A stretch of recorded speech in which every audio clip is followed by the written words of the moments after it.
What's up, everybody?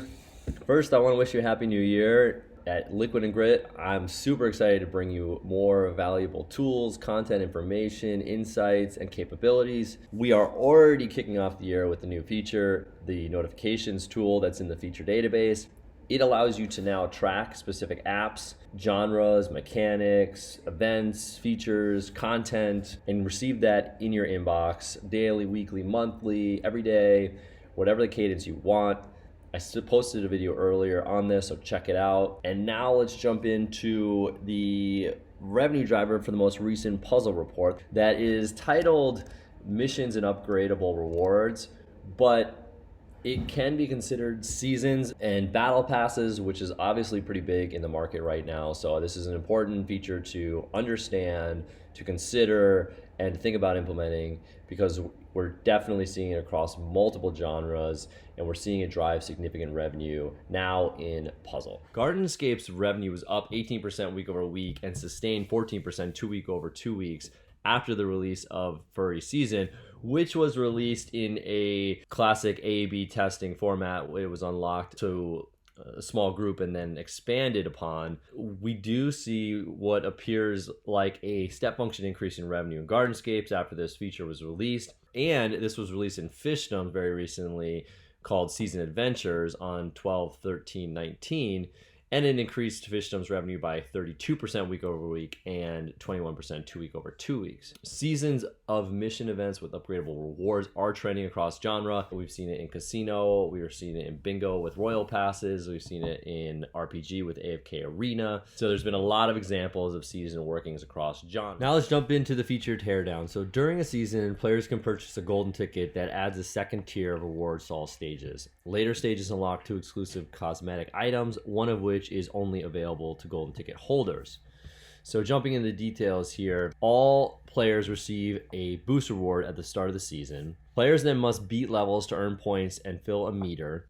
Beating a level in fewer tries adds more points, and then filling the meter advances players to the next reward stage. Each stage awards boosts, currency, and other items, and players can purchase a golden ticket for $4.99, which adds a second tier of rewards for every stage, increases the maximum number of lives, awards a boost bundle, gives players a gold avatar frame, awards currency to all club members when purchased, and when players unlock specific stages, they get an exclusive cat. So a lot of stuff going on here in this season. It's a little bit different season than you might think of a competitive season where you would get in Clash Royale or Fortnite, but it has that time-based temp feature element that we're seeing in other genres. Let's jump into the product insights. So there's a bunch of stuff going on. We talked about how this is a revenue driving feature. We talked about the mechanics of this feature, a little bit different than the classic seasons. It's obviously modified for match 3, which is a little less competitive than a mid-core, casino, or other genres.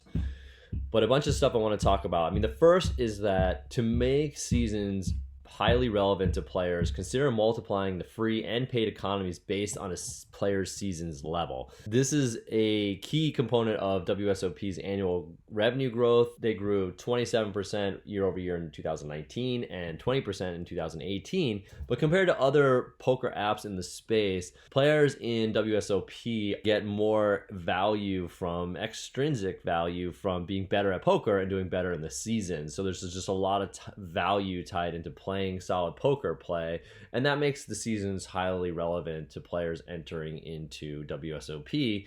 The second key point is to think about using subscriptions as a way to reduce churn. Offer weekly, monthly, and annual subscriptions. Research on SaaS subscriptions found that companies that did not offer an annual subscription had a churn rate of 9%, leading to almost 70% annual loss in subscribers in a year. In comparison, companies with 75% to 100% of their subscribers on annual subscriptions had only a 3% churn rate, leading to a 30% annual subscriber loss. So a big gap in, or a big benefit in churn rates based on actual paid subscriptions. And again, this was in SaaS, but the research points to the value of subscriptions to reducing churn that I think can be applied to gaming. The next point is discount annual subscriptions based on monthly churn rates and Apple's 1-year subscription discount. Apple obviously reduces their cut from 30% to 15% after 1 year. So in addition to a player's churn rate, factor in the Apple's discount estimated over a 2-year horizon, and that is the discount rate that you want to give on an annual subscription. There's a link in the report to the equation. I built it out, but some of the editors told me to take it out, so I was getting all geeked out. As you think about subscription conversions, I think this is fairly straightforward, but it's a good reminder, and there's a great example of this in Polyspheres. Give players a free subscription trial. Polysphere, which was a breakout app in 2019, offered 3 days free in their weekly subscription trial, which is this image right here. And I think Polysphere just does an excellent job of converting players to subscription. We do a whole deconstruct on Polysphere, which you can find by clicking here. And I highly recommend checking out the new user experience, which you can click into the feature database and check out there. And then lastly, ensure that players can earn all non-cosmetic items through gameplay in addition to being able to purchase it. IAP bundles with event exclusive items are proven revenue drivers. We've seen this in multiple instances. We've talked about this in other reports, but make sure that all non-cosmetic items are also attainable through free play. A case study in loot boxes, for instance, found that players felt far more negatively towards Star Wars Battlefront 2 practice of requiring purchases for key in-game progressions than Overwatch's purely cosmetic loot box rewards. You can click on the case study there to find out more information, but you want to allow players, even if it's very difficult, to be able to earn the cosmetic items through gameplay, through gameplay in addition to being able to purchase it. And that wraps up the analysis on missions and upgradable rewards, or better known as maybe battle passes and seasons.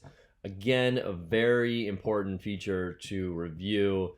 If you want more insights on other references to it and other genres, ping us directly.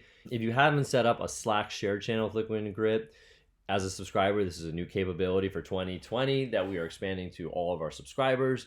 It allows you to ping us directly with questions. Email me directly at brett.novak@liquidandgrid.com. I know some of our subscribers are already set up with this functionality and it's worked out great. So hit me up on LinkedIn or directly on email, and I hope you again have a great 2020.